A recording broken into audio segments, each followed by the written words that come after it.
Medical കോളേജിൽ പോയി ഈ ബോഡി എടുത്ത് കൊണ്ടുവന്ന് മുട്ടമ്പലം എന്ന് പറയുന്ന കോട്ടയത്ത് ദഹിപ്പിക്കുന്ന സ്ഥലമുണ്ട്. അവിടെ പോയി ദഹിപ്പിച്ച് ചാരം എടുത്തുകൊണ്ട് അപ്പോൾ അത് കഴിഞ്ഞ് പിന്നെ ആൾക്കാരെ അന്വേഷിച്ച് വരാൻ തുടങ്ങി. ഈ കോവിഡ് രോഗികളെ ദഹിപ്പിക്കാൻ അല്ല ഈ ബോഡി എടുക്കാൻ പറ്റിയ അങ്ങനെ ഒരു 4-5 പേരുടെ ഒരു ലീഡറായിരുന്നു ഞാൻ. അങ്ങനെ ഞാൻ 12ഓളം വ്രതം, അതായത് 10-15ഓളം തുണിക്കകത്ത് ചുറ്റി പ്ലാസ്റ്റർ ഇട്ട് ചുറ്റിയൊക്കെയാണ് ഈ കോവിഡ് മേൽ. അതും അത്രമാത്രം ബോഡിയെ ആ മൂർച്ഛിച്ച് നിന്ന സമയത്താണ്. ആ സമയത്ത് ഒരു 12ഓളം രോഗികളെ പല സ്ഥലങ്ങളിൽ ആൾക്കാർ വണ്ടിയും കൊണ്ട് ഇവിടെ വരാറുണ്ടായിരുന്നു. ഇങ്ങനെ ഒരാളെ കിട്ടുമോ, ആ ജോലി ചെയ്യാനുള്ള കെൽപ്പെന്ന് പറയുന്നത് ഒന്ന് പറഞ്ഞത് ഈ ചാണകത്തിൻ്റെ കേസ് ഞാൻ പറഞ്ഞല്ലോ.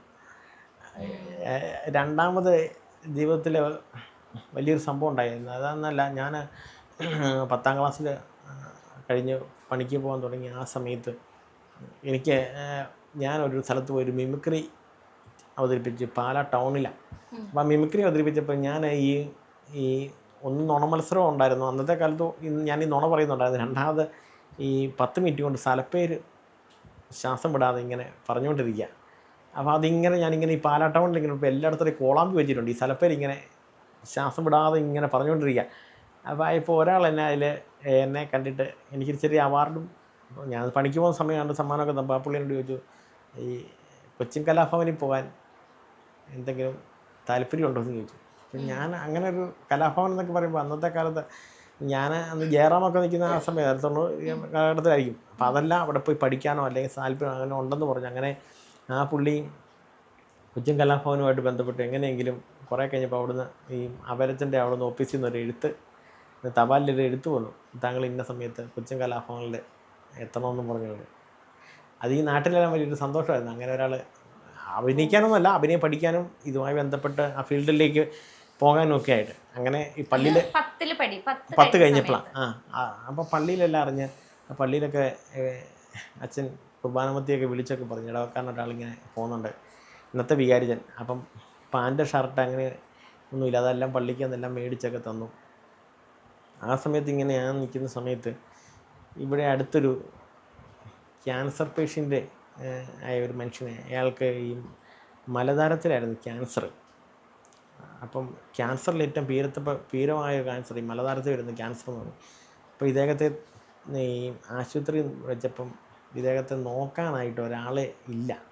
അപ്പോൾ ആ വീട്ടുകാരിങ്ങനെ അന്വേഷിച്ച് നടക്കുക, ഇങ്ങനെ ഒരാളെ അന്വേഷിച്ച് നടക്കണം.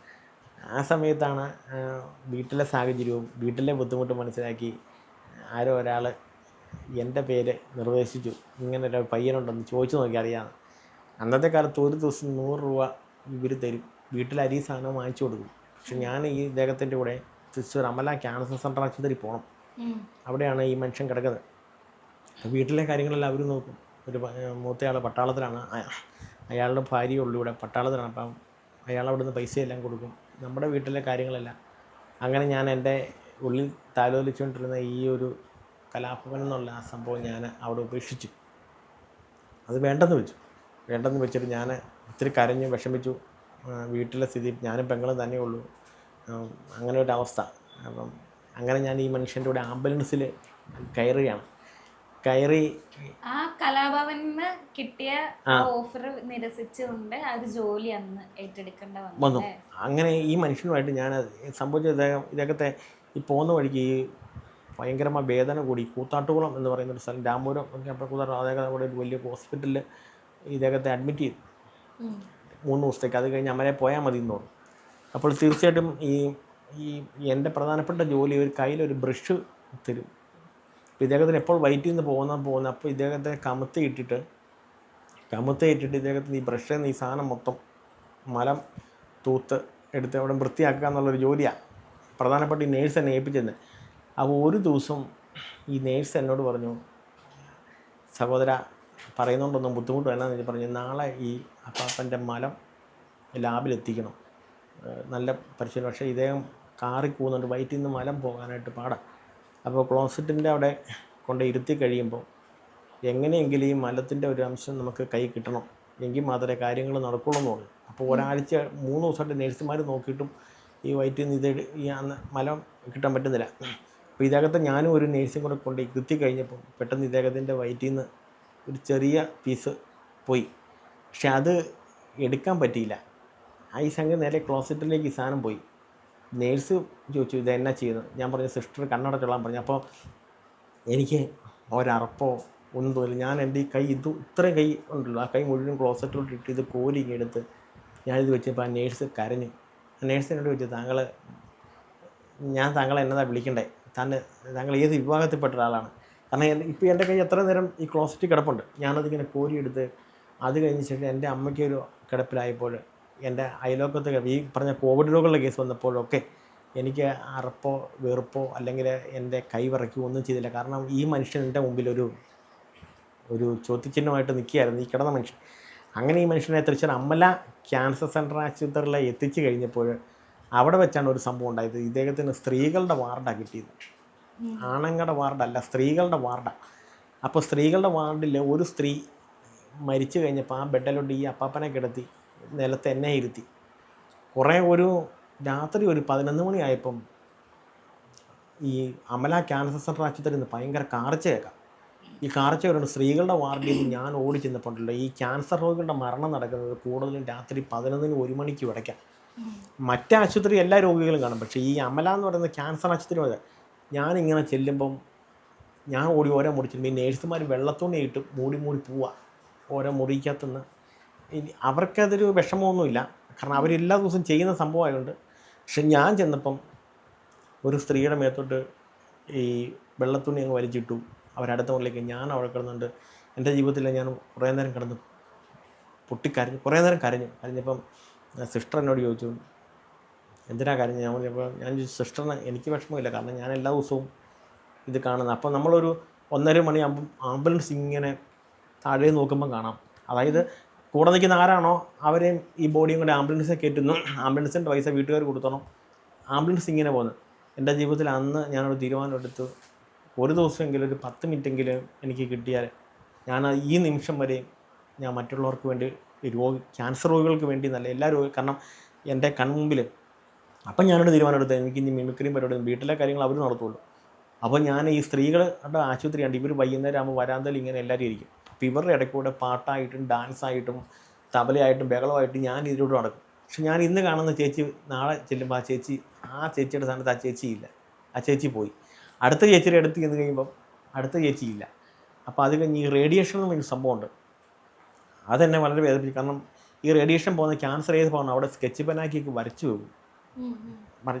അപ്പോൾ നമ്മളിങ്ങനെ നീണ്ട ക്യൂ ആണ്. എൻ്റെ പ്രായമുള്ളവർ, എൻ്റെ വീട്ടുകാരുടെ, എൻ്റെ പിള്ളേരുടെ പ്രായമുള്ളവർ ഇങ്ങനെ ആൾക്കാർ നിൽക്കുക. അതിനിടയ്ക്ക് ഞാനും ഈ അപ്പാപ്പനുമായിട്ട് മണിക്കൂറോളം നിൽക്കണം.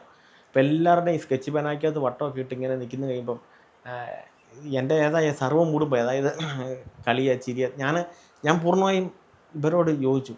അപ്പോൾ അങ്ങനെ ഇരിക്കുന്ന കഴിഞ്ഞപ്പോൾ ഒരു ചേച്ചിയും ഈ അമല ആശുപത്രിയിൽ ഇറങ്ങി ഓടുക. ഞാൻ ഡോക്ടറുടെ പുറകെ ഈ ചേച്ചിയുടെ പുറകെ ആയിരുന്നു. അപ്പോൾ ആ ഡോക്ടർ എന്നോട് പറഞ്ഞു, മോനെ എടാ ഇത് ഈ ചേച്ചിക്കും ഈ അപ്പാപ്പനെ വന്നതല്ല, മലതാരത്തിന് ക്യാൻസറാണ്. പൊരിട്ട് മലം പോകാൻ വേണ്ടിയിട്ടാണ് ഈ ചേച്ചി ആ കിലോമീറ്ററോളം ഓടിയത്. അപ്പോൾ നഴ്സുമാരെ പിടിച്ചിട്ടു. അപ്പോൾ അത് കഴിഞ്ഞ് ഞാനിങ്ങനെ ഇറങ്ങിയപ്പോൾ ഈ അച്ഛൻ എന്നോട് ചോദിച്ചു, എന്നോട് ചോദിച്ചു വയറ്റിൽ നിന്ന് മലവും മൂത്രവും കൃത്യമായിട്ടാണോ പോകുന്നതെന്ന് എന്നോട് ചോദിച്ചു. ഞാൻ പറഞ്ഞ കൃത്യമാണ് മലം പോകുന്നത്. ഏതെങ്കിലും ഒരു നിമിഷമെങ്കിലും നീ ഈശ്വരനോട് നന്ദി പറഞ്ഞിട്ടുണ്ടോ? അപ്പോഴാണ് എനിക്കിത് ക്ലിക്ക് ചെയ്ത്. കാരണം ഒരിറ്റ് മലം പോകാൻ വേണ്ടി ഒരു സ്ത്രീ 1/2 കിലോമീറ്ററോളം കാറി ഓടി പോയപ്പോൾ എൻ്റെ മലം കൃത്യമായിട്ട് പോകുന്നു, എൻ്റെ മൂത്രം കൃത്യമായിട്ട് പോകുന്നു. അപ്പം ഞാൻ എന്നെ ഒരു ഭാഗ്യം ചെയ്തതാണ്. ഞാൻ അവിടെ ആ അച്ഛൻ പറഞ്ഞ ആ സ്ഥലത്തിൽ നിന്ന് ഞാൻ കുറേ നേരം കരഞ്ഞിട്ട് ഞാൻ ദൈവത്തെ ദൈവമേ തെറ്റുപറ്റിപ്പോയി. എൻ്റെ മൂത്രം ഈ നിമിഷം വരെ ഞാനിപ്പം മൂത്രം ഒഴിച്ചാലും എൻ്റെ വയറ്റിൽ നിന്ന് പോയാലും ദൈവമേ നന്ദി. കാരണം അത് ഞാൻ എൻ്റെ കണ്ണുകൊണ്ട് ഞാൻ കണ്ടതുകൊണ്ടാണ് എനിക്ക് ഈ ഫീലിംഗ് ഉണ്ടായത്. അവസാനം ഈ അപ്പാപ്പൻ മരിച്ചു. കഴിഞ്ഞപ്പോൾ മക്കൾ ആരും ഇല്ലായിരുന്നു, ഞാൻ തന്നെ ഉള്ളായിരുന്നു. ഇദ്ദേഹത്തിൻ്റെ മലമെല്ലാം തൂത്ത് വെള്ളത്തുണിയിട്ട് പുതപ്പിച്ച് ഇദ്ദേഹത്തിൻ്റെ ബോഡിയായിട്ട് ഇവിടെ വന്ന് അവസാനം ചിതയെടുത്ത് ഒഴുക്കുന്നത് വരെ ഞാൻ ഈ മനുഷ്യൻ്റെ ഹൈന്ദവനായ ഒരാളാണ്. ഞാൻ ക്രിസ്ത്യാനിയാണ്, മരിച്ചയാൾ ഹൈന്ദവനായ ഒരാളാണ്. എന്നിരുന്നാൽ പോലും ഈ ക്ലോസറ്റിൽ നിന്ന് ഈ മലമെടുത്ത സംഭവം തൊട്ട് ഞാൻ പറഞ്ഞത് ഈ ചാണകം തൊട്ട് ഒരു കോവിഡ് രോഗിയെ മെഡിക്കൽ കോളേജിലെ 12ാം റൂമിലെ ബോഡി ഇരുന്ന് കഴിഞ്ഞപ്പം ഈ സെക്യൂരിറ്റി കാണിച്ചു തന്നു, ഞങ്ങൾ തൊടിയല്ല, അത് നിങ്ങൾ വേണം തൊട്ടോണമെന്ന് പറഞ്ഞു. ഈ വീട്ടുകാർ മുഴുവൻ വെളിയിരിക്കുക.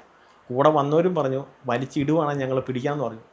ഞാൻ ആ കോട്ടയം മെഡിക്കൽ കോളേജിൻ്റെ മോർച്ചറിൽ ഇപ്പോഴും ആ സെക്യൂരിറ്റിക്കാരൻ പറയാറുണ്ട്, താങ്കളെപ്പോലുള്ള ഒരാളെ ഞാനൊന്നും നോക്കില്ല, എൻ്റെ കയ്യിൽ ഉറയിട്ടിട്ടുണ്ടെങ്കിൽ പോലും വലിച്ച് ചാടിച്ച് താഴെ ഇട്ട് ഞെക്കി നോക്കി വീട്ടുകാരുടെ പറഞ്ഞ അടയാളം ശരിയാണോ എന്ന് നോക്കി ആംബുലൻസിൽ കയറ്റി കത്തിച്ച് ചാരമായിട്ട് ആ വീട്ടിൽ കൊണ്ട് കൊടുത്ത് 12ഓളം.